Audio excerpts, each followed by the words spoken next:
안녕하세요. 저는 현재 서울에 거주 중인 30대 중반의 여자입니다.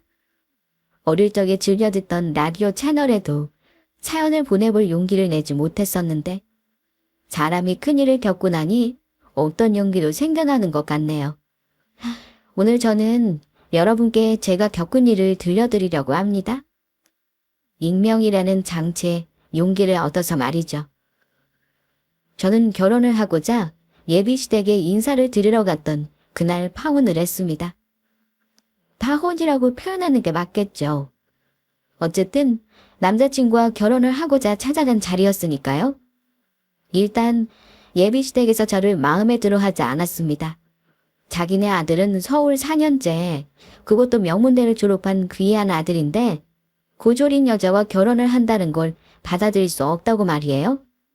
단 한 번도 내가 고졸이라는 것을 부끄럽게 생각한 적 없었는데 다른 사람이 제 인생을 부끄러운 인생으로 만들어버리니 그것만큼은 참을 수 없더군요. 내가 얼마나 악착같이 열심히 살아왔는지 알지도 못하면서 말입니다. 그래서 그 집안 싹 엎어버리고 파혼했습니다. 또한 그 파혼 때문에 그 집 딸내미도 직장을 잃었어요. 제 파혼과 예비 신우가 직장을 잃은 이유가 무엇인지 궁금하시죠? 그럼 지금부터 시작되는 제 이야기를 잘 들어주세요. 2년 연애의 종지부는 결혼이 아닌 파혼이었다. 처음으로 예비시댁에 인사를 하러 갔던 그날, 제 일기장에 적힌 내용입니다. 저는 2년 연애를 하다가 결혼을 하기로 마음먹었어요. 상대편 남자는 저와는 달리 순탄한 인생을 살아온 사람이었죠. 가난하고 폭력이 난무했던 집이 싫어서 고등학교를 졸업하자마자 집을 뛰쳐나와 서울살이를 한 저와는 달리 그 남자는 평범한 가정에서 많은 사랑을 받고 원하는 대학, 원하는 삶을 사는 남자였습니다. 우리는 처음부터 맞지 않았던 것 같아요. 너무나 달랐으니까요. 그러나 사랑 앞에서는 판단이 흐려졌어요. 특히나 학력 같은 건 우리가 사랑하는데 아무런 걸림돌이 되지 않을 거라 생각했습니다. 자기야, 내가 집에 다 얘기해뒀어. 부모님도 알겠다고 하셨고. 아니, 자기가 내일 올 때 대학교 안 간 것 때문에 혹시나 마음 불편하게 올 것 같아서. 그리고 내가 쓰레기를 제대로 하나 박아뒀어. 나는 이 여자를 허락해달라고 내일 같이 오겠다고 한 거 아니고 내가 결혼할 사람이라 엄마한테 보여주는 거라고. 나 잘했지. 키워주신 거야 감사하지만 결혼은 자기랑 나랑 결정해야 할 문제잖아. 그래서 내가 결혼하는 거니까 엄마는 앞으로 우리 식구들 내 여자친구랑 인사하는 자리라고 생각하십시오. 그렇게 얘기했지? 내일 갔을 때 어머님이 물어보시면 그때 말씀드리면 되는데 그걸 뭐하러 미리 말씀드렸어. 괜히 더 신경 쓰인다. 참, 나는 신경도 안 쓰고 있었는데 나 일하면서 어른들 만날 때마다 고졸이라고 얘기하는 거 그거 하도 많이 해서 아무렇지도 않아. 내가 뭐 죄 지은 것도 아닌데 뭘. 내 할 일 잘하고 사는데. 하긴 고졸이라고 얘기 듣는 어른들 열이면 그중에 9은 표정 관리 못하더라. 전쟁통도 아니었는데 왜 대학 안 갔냐고. 그때는 대학을 갔었어야 했나. 에이, 이것 봐. 내가 그거 신경 쓸 줄 알았다. 자기야, 우리 엄마 그 시대 사람 같지 않게 되게 열린 사람이야. 그러니까 내일 올 때도 너무 부담 갖지 말고 편하게 와. 나도 자기랑 같은 생각. 고등학교만 졸업한 게 뭐 죄 지은 거야? 아니잖아. 나는 자기가 중졸 아니고 고졸인 거에 감사해. 농담. 어쨌든 자기도 나 봐서 알잖아. 내가 사람들 올 때 편견으로 보는 사람이야? 나 그런 거 없는 사람인 거 알지? 우리 엄마도 나랑 똑같아. 그러니까 아무 걱정하지 말고 와. 괜히 생각 많아져서 밤새 뒤척이지 말고. 자기 옆에는 내가 있잖아. 제 고향은 정읍입니다. 가난하게 태어난 건 죄가 아니다. 어릴 적부터 제가 스스로에게 되뇌었던 주문이었습니다. 저희 집은 정말 가난했어요. 가난해도 화목한 집도 많았는데 우리 집은 가난하고 화목하지도 못했습니다. 늘 엄마의 울음소리, 아빠의 육지거리가 집안에서 울려 퍼졌어요. 저는 외동딸로 태어난 게 감사했습니다. 내가 챙겨야 할 동생이나 언니, 오빠가 없었으니까요. 너 같은 여자를 만나서 내 인생이 이 모양 이 꼴인 거야. 재수없는 계집애. 너는 네 아빠랑 똑같아. 너를 낳아서 내가 이렇게 사는 거야. 엄마, 잘못했어요. 아빠, 살려주세요. 저는 성인이 되기만을 간절히 기다렸어요. 그 지옥 같은 집에서 탈출할 날만을요. 아빠는 엄마를 원망했고 엄마를 때렸어요. 그러면 아빠한테 두들겨 맞은 엄마는 나를 두들겨 패면서 화풀이를 하는 게 일상이었죠. 그 먹이사슬로 굴러가는 집안에서 말입니다. 살아남아야 한다. 가난하게 살 바에는 살지 않겠다. 저한테 대학은 사치였습니다. 저는 돈을 벌고 싶었어요. 나홀로 서울로 상경한 저는 웃음 파는 일, 술 따르는 일, 남한테 피해주는 일 빼고는 안 해본 일 없이 악착같이 일했고 돈을 굴리기 위해 공부도 많이 했어요. 제 목표가 40살 전에 내 건물을 갖고 건물주로 살자는 것이었는데 그 꿈도 이루었죠. 물론 남자친구한테는 그냥 꽃집을 운영하는 거라고 애썼습니다. 저는 제 건물 옆 건물에서 꽃집을 하고 있었거든요. 내 건물에서 하면 아무래도 다른 세입자들이 불편해할 것 같아서 말입니다. 이전 연애에서는 건물이 있다는 걸 알리니까 별 똥파리라는 똥파리는 다 꼬였었던 터라 절대 결혼하기 전에는 내 직업에 대해 명확히 알리지 말자 다짐했었기에 그 사람한테는 내가 건물주라는 사실을 알리지 않았습니다. 그런 나를 생각해서 남자친구는 자기 엄마한테 미리 말을 해둔 거죠. 내가 고등학교만 졸업했다는 것을 말입니다. 분명히 나를 배려해서 해준 말일 텐데 왠지 모르게 남자친구와의 통화가 불편했어요. 뭐라고 탁 꼬집을 수는 없었으나 불편한 느낌이 계속 들었죠. 하지만 그냥 내가 자격지심이 있었나 보다 하고 넘겼습니다. 그렇게 밤이 지나 아침이 되었고 저는 어느새 예비시댁 문 앞에 서 있었어요. 엄마, 우리 왔어요. 어디 가셨나? 내가 아까 문자 보냈었는데. 잠깐만 자기야. 엄마! 시댁에 들어섰는데 고요했어요. 남자친구가 분명히 출발하기 전에 예비 시모한테 문자를 보내고 심지어 서로 문자를 주고받은 걸 보았는데 집에 아무도 없으니 저도 당황스러웠습니다. 한 30분쯤 지났을까요? 그때가 되니 저도 슬슬 표정 관리가 안 되더라고요. 사람이 온다는 걸 뻔히 알고 있었으면서 이게 대체 뭐 하는 짓인가 하고 말입니다. 그런 제 눈치를 느꼈던 남자친구 역시 자기 엄마한테 연신 전화를 걸어댔어요. 솔직히 이건 아닌 것 같더라고요. 그래서 저는 아무 말 없이 자리에서 일어나 제 가방과 가져온 선물을 챙겨들었습니다. 선물도 두고 가고 싶지 않았어요. 기분이 너무 상했거든요. 자기야, 내가 엄마한테 다시 전화해볼게. 이번에 했는데도 안 받으면 우리 그냥 가자. 엄마가 자기가 기회 놓친 거지 뭐. 안 그래? 잠깐만. 한동안만 더 해볼게. 하지 마. 이 정도 했는데 안 받으시는 거면 그냥 안 받으시는 거야. 못 받으시는 게 아니라. 나는 오늘 외에는 시간이 안 돼.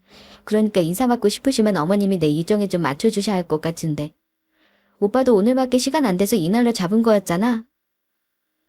미안해. 기분 상했지?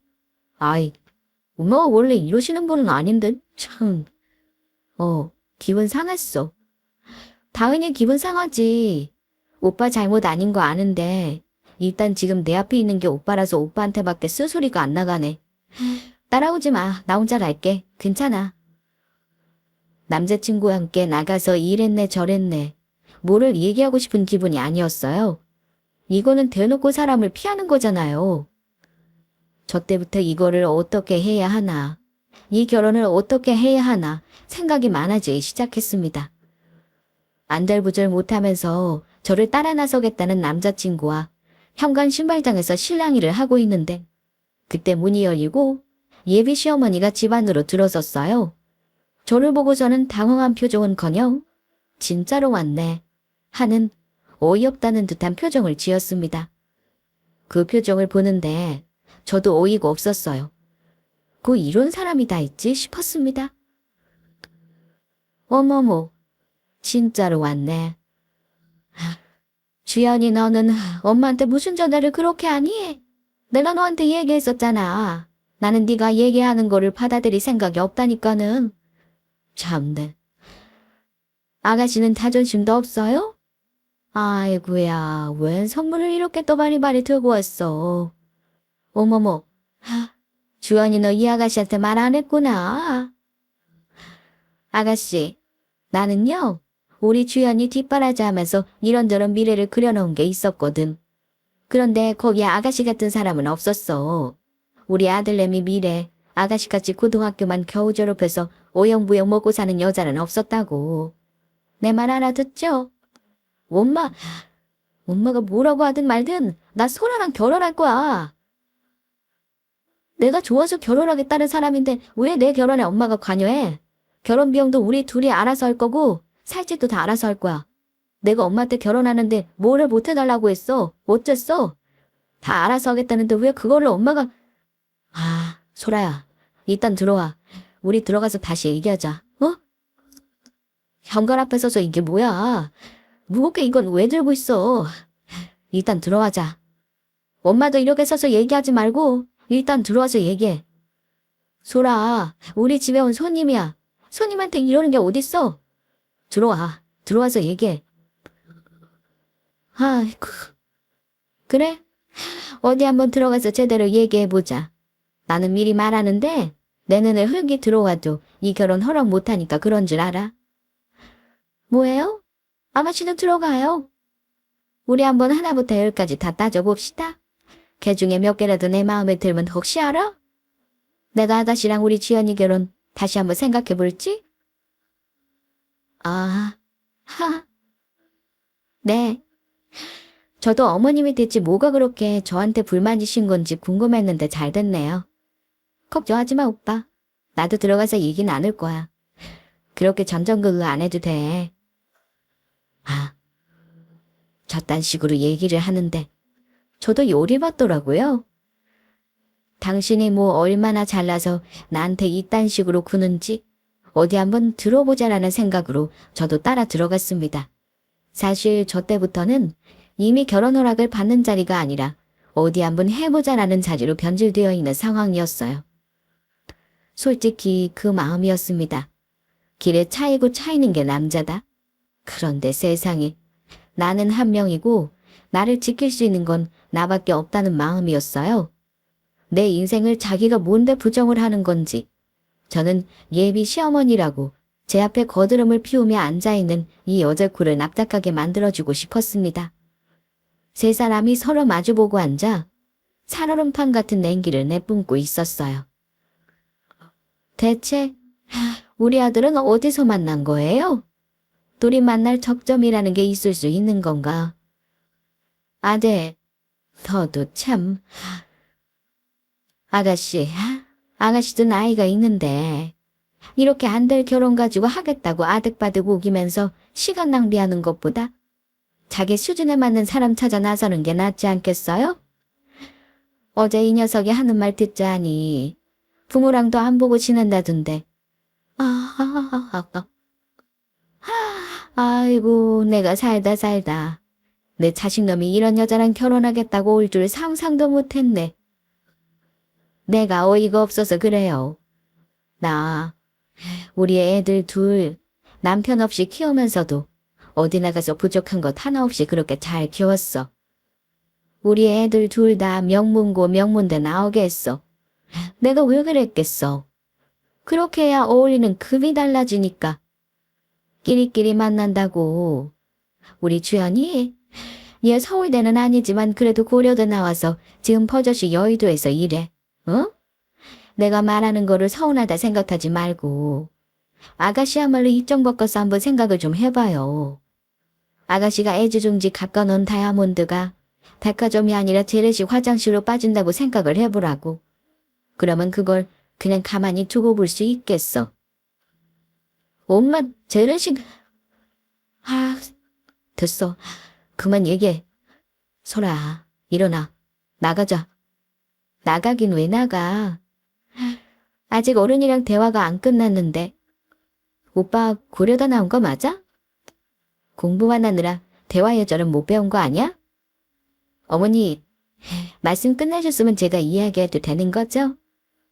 어디서 만났냐? 제가 운영하는 꽃집에 이 사람이 손님으로 왔어요. 그러다 제가 마음에 들었다고 몇 개월을 내내 찾아오더라고요. 그래서 만났습니다. 제가 먼저 접근한 것도 아니고요. 어머니 아드님이 저한테 먼저 접근했어요. 그리고 방금 전에 다이아몬드가 백화점이 아니라 재래식이 들어가야 하는데 어떻게 두고 보냐. 이렇게 말씀하셨죠? 오빠, 아가씨, 지금 나랑 싸우자는 거야. 어디서 눈을 똑바로 뜨고. 저는 아가씨가 아니라 박소라입니다. 소라요. 여기가 무슨 어딜 술집도 아니고 무슨 아가씨를 그렇게 찾으세요. 듣는 사람 기분 나쁘게. 그리고 저 재래식 아니에요. 저거 어떻게 살고 있고 어떤 사람인지 어머님 하나도 모르시잖아요. 아니에요? 소라야, 덕하지 왜 그래?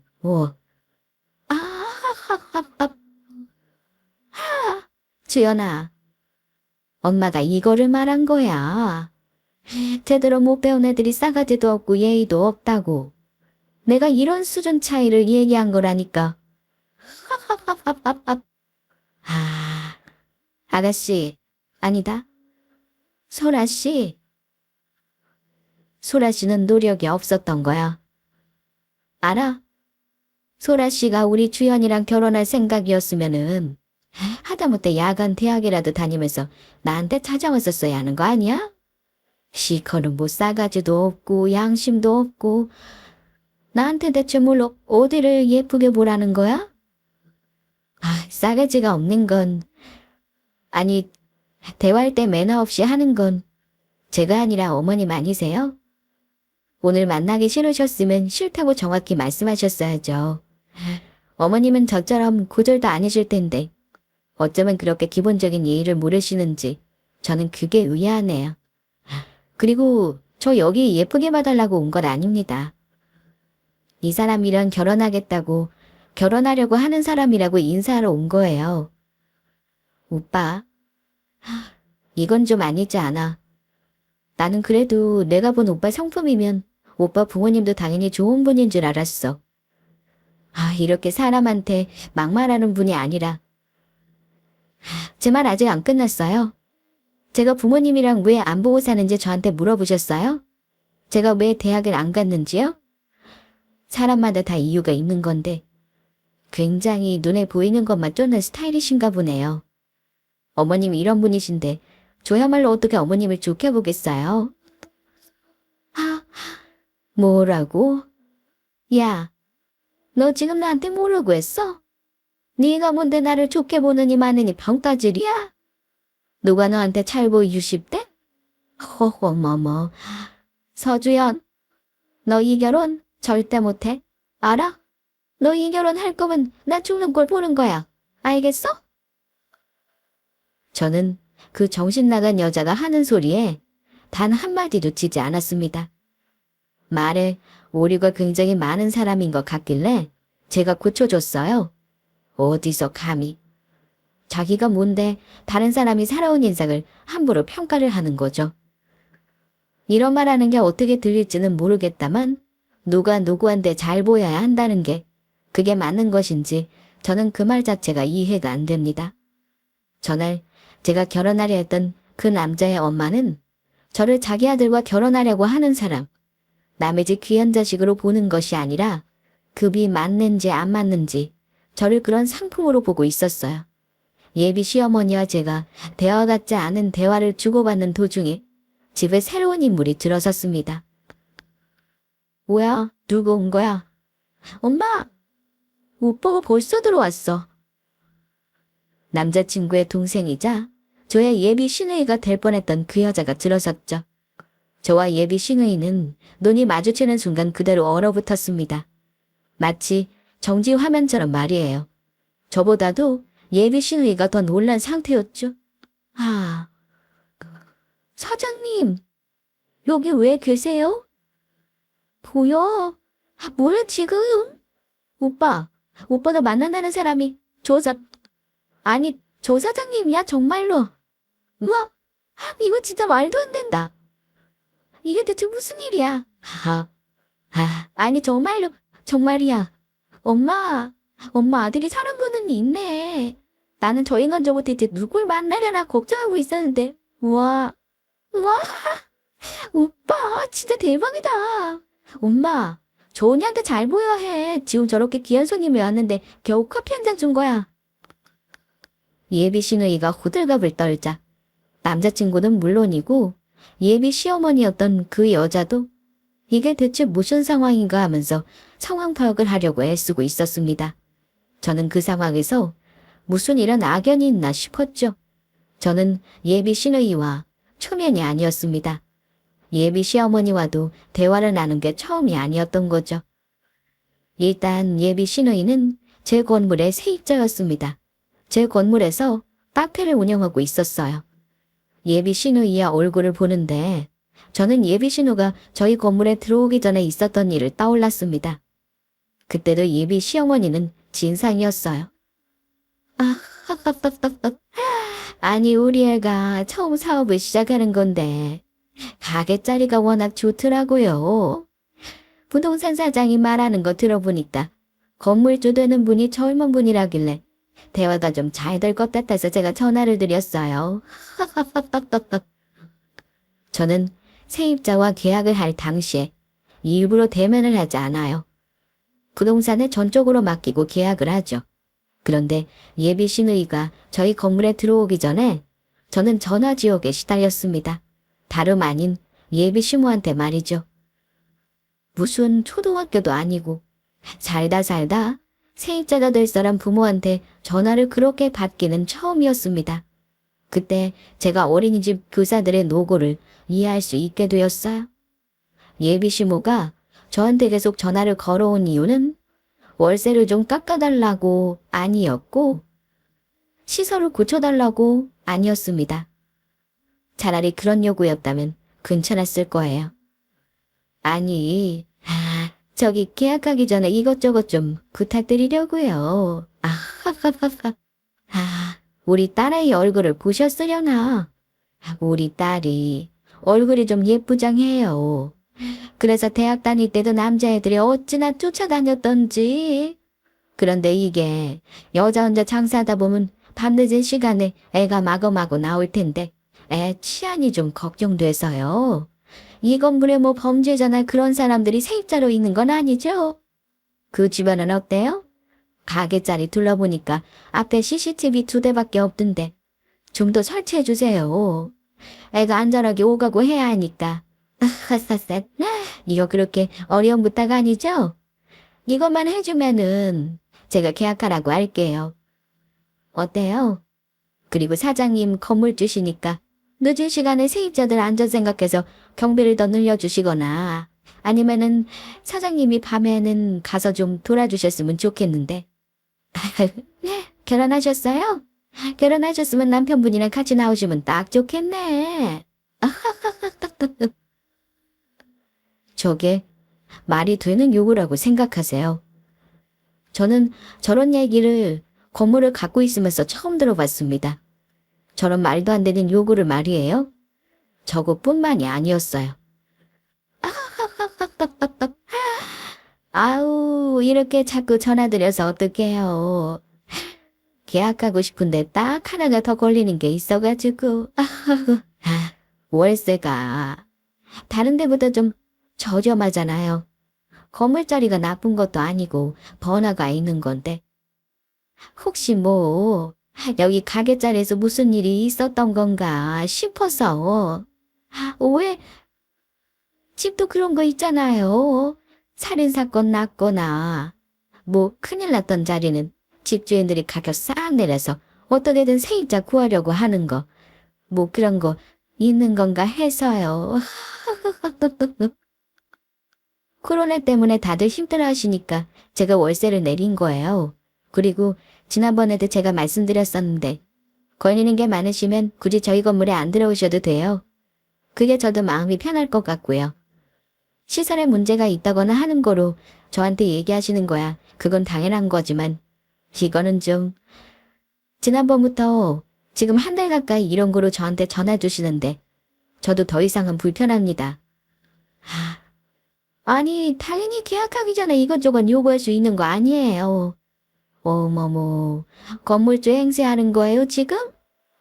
당신 같은 건물주들도 세입자 없으면 돈 못 벌기는 마찬가지 아니야? 젊은 사람이라서 대화가 좀 통하겠구나 했더니만은 아이고 있는 것들이 더하네 더해. 그냥 진상이었습니다. 월세액이 다른 곳에 비해 저렴한데 자리에 문제가 있는 거 아니냐. 별별 참내 의심할 것도 많아요. 안 그래요? 코로나 때문에 항상 힘든 시기였던 터라 서로 좋은 게 좋은 거라고 월세를 내려둔 건데 그걸 가지고 뭐 숨기는 게 있는 거 아니냐 하더라고요. 솔직히 저도 사람인데 인내심에도 한계가 있진 않겠습니까? 그럼 계약하지 마시라고 따지고 두니 자기한테 건물줄 행세하는 거냐고 아득바득 난리를 피웠어요. 저는 부동산 쪽에 이야기해서 절대로 저쪽이랑 계약 안 할 거니까 그렇게 해달라고 했죠. 그런데 예비 시누이가 가게 자리가 너무 좋다고 꼭 들어오고 싶다고 사정사정을 해서 계약을 한 상황이었습니다. 그런데 그 진상 엄마가 제가 만나고 있던 남자 엄마였네요. 자, 인연도 이런 인연이 있을 수 있는 건가요? 전생에 무슨 사이였길래 이렇게 안 좋게 만날 수밖에 없었던 건지. 머리가 지끈지끈 아파져 왔습니다. 그런 저와는 달리 예비 시어머니는 표정이 서서히 좋아지기 시작했어요. 남자친구 역시 당황스러운 듯한 표정을 지었지만 내심 좋아하는 듯한 눈치였죠. 예비 시누이는 두말할 것도 없이 건물주 올케 언니가 생기는 거냐고 폴짝폴짝 좋아를 하고 있었고요. 아유 정신 사나워 죽겠네. 너는 기집애야. 어른들 얘기하고 있는데 뭘 그렇게 유난을 떨어? 지금 네 오빠 결혼 얘기를 중요한 얘기 하고 있구만. 아유, 아니 주연이도 알고 있었던 거야? 지금 나만 이 상황 몰랐던 건가? 참, 사람이년 묘하네. 우리 전에도 얘기한 적 있었지 않나? 우리 주위 가게 문제로? 아니 그거를 왜 나한테 말을 안 해서는 아유 내가 지금 뭐가 돼? 미리 말을 했으면은 아유 내가 이렇게 신뢰는 안 했을 거 아냐? 소라야 왜 나한테 얘기를 안 했어? 나는 도무지 이해가 안 가네. 왜 나한테 얘기를 안 한 거야? 뭐 네가 건물 있다고 하면 내가 다르게 대할까 봐 그랬던 거야. 다 지금 좀 당황스럽네. 하하하. 당황스럽기는 뭐가 당황스러워. 당황스러울 게 아니라 감사합니다 하고 해야지. 그나저나 오빠 진짜 능력 대박이다. 다르게 대할까 봐 그랬어. 내가 그런 사람들을 좀 많이 겪었거든. 앞뒤 들어보지도 않고 그냥 내가 고졸에다가 부모랑 안 보고 산다고 대놓고 나 개무시하다가 내가 건물 갖고 있다고 하면 갑자기 내 인생을 인간극장처럼 포장해서 고생했다고 태도 싹 바꾸는 인간들. 내가 건물 있는 걸 가지고 자기 인생 바꿔보려고 하는 인간들을 내가 워낙 많이 봐서 그래서 얘기 안 했어.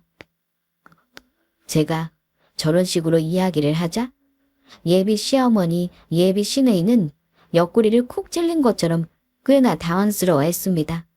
일부러 그 사람들을 겨냥해서 한 이야기가 맞았어요. 그리고 남자친구에게도 하는 말이었습니다. 제가 갖고 있는 편견, 어린 생각인지는 몰라도 저는 그 부모의 그 자식이라는 말을 절대적으로 믿는 편이에요. 제가 저 자신을 봐도 그렇기 때문에 말입니다. 그렇게 폭력적인 가정환경에 싫어서 집을 뛰쳐나와 놓고 문득문득 너무 화가 날 때 제 모습에서 끔찍이 싫었던 부모님의 모습을 볼 때가 있어요. 내가 죽기보다도 더 보기 싫었던 부모의 모습이 나한테 있는 거죠. 그렇지 않기 위해서 정말 악을 쓰고 스스로를 다독이고 나를 반성하며 살아오고 있었습니다.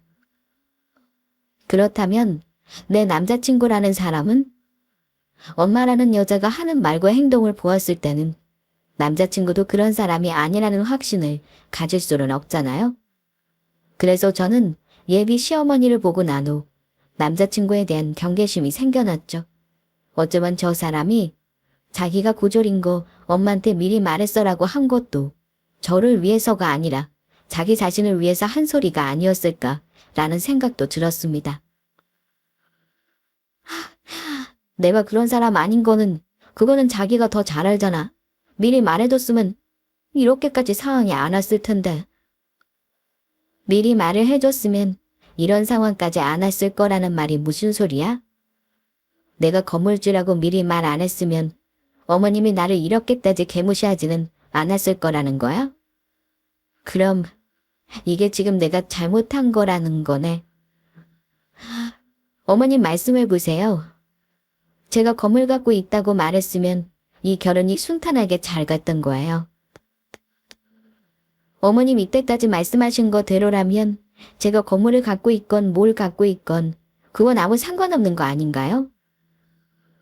일단 저는 어머님이 오늘 계속해서 저한테 얘기한 그대로 어머님 아들이랑 급이 맞지를 않은 여잔데. 아, 급이라는 것도 제가 건물을 갖고 있으면 다 해결됐던 건가요? 아유, 이것 봐요, 설아씨. 지금 뭔가 내가 한 말을 심각하게 오해해서 기분이 상한 것 같은데 내가 말한 급이라는 건 아니지. 내가 아까는 너무 감정적이었던 데라 말실수한 것 같네. 우리 주연이랑 소라씨가 급이 안 맞다는 게 아니라 내가 아직 마음의 준비가 안 되어 있었던 건데 소라씨가 우리 주연이랑 갑작스레 인사를 온다고 하니까 나는 기본적인 약속에 대한 것 때문에 기분이 상했던 거야. 세상에 자식 이기는 부모가 어디 있겠어. 내 자식이 좋다고 하면 그래도 너희들 마음대로 살아라 하고 결혼을 하는 거지. 나는 우리 주연이도 그렇고 우리 애들 선택을 굉장히 존중하고 독립적인 성인으로 대해주는 그런 사람이야. 그리고 야간 대학 얘기를 한 거는 소래씨가 우리 주연이 결혼해서 애 낳고 나면은 나중에 하프모 모임 같은 것도 가야 하고 할 텐데 애 생각해서 엄마가 야간 대학이라도 나와야 대졸 타이틀 따니까 그게 좋지 않을까 하고 얘기를 했던 거지. 아유, 이래서 우리나라 말이 어렵다니까.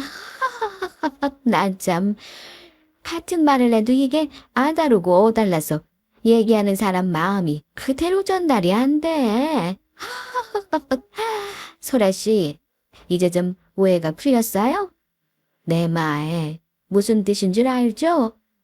젊은 나이에 그 정도로 돈 벌었으면 어느 정도 사업머리가 돌아가는 사람일 테니까.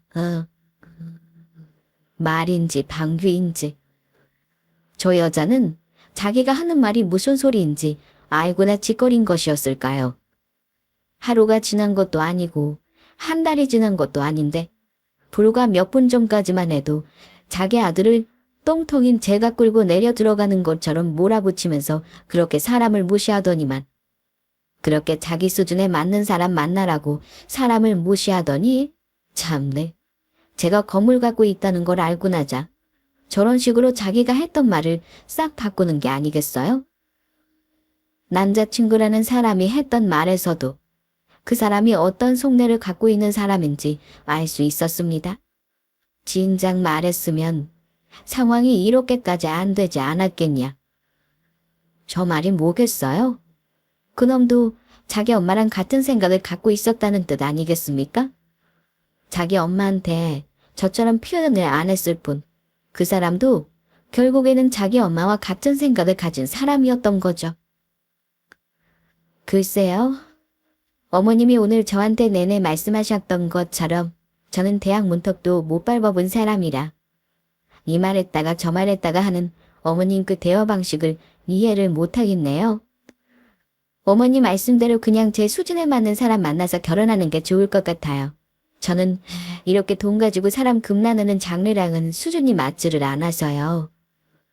이 결혼은 없던 거로 하겠습니다. 오빠 미안해. 아무리 생각해도 나랑 오빠네 집안은 수준이 안 맞는 것 같아. 내가 원했던 시댁에 비해서 수준이 너무 떨어져. 오빠도 오빠 엄마 말대로 오빠 수준에 맞는 여자 만나서 살아. 그게 사라한테 좋겠다. 이것도 도로 가져갈게. 저는 수준이 이런 집안이랑은 수준이 맞지 않아서 결혼 못하겠다고 하고 그 집을 나왔어요. 시댁이라고 인사하러 간다고 제일 좋은 것들만 골라서 사간 선물도 그대로 들고 나왔습니다. 그런 인간들한테 제가 번 돈으로 산 선물을 주고 싶지 않았거든요.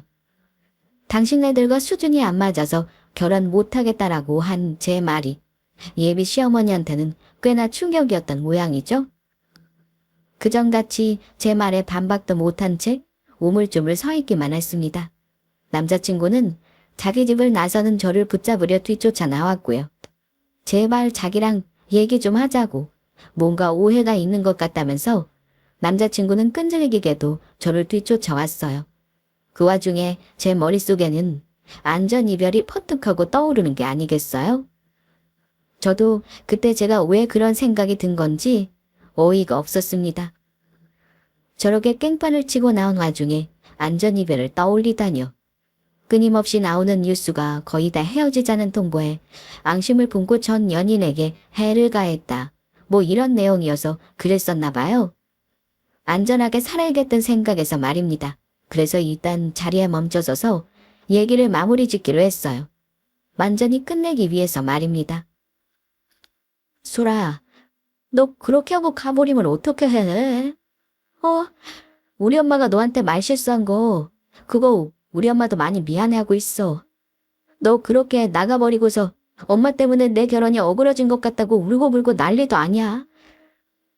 일단은 너 마음 얼마나 상했는지 그거 내가 모르는 거 아니니까 일단 마음 좀 추스르고 추스르고서 다시 엄마한테 인사드리러 오자. 이렇게 헤어지는 게 말이 돼. 오늘 우리 결혼 허락받으려고 온 거잖아.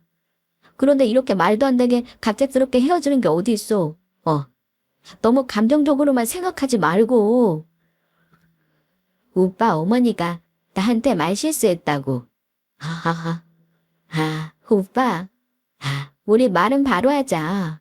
오빠 어머니는 나한테 말 실수했다고 생각하시는 게 아니야.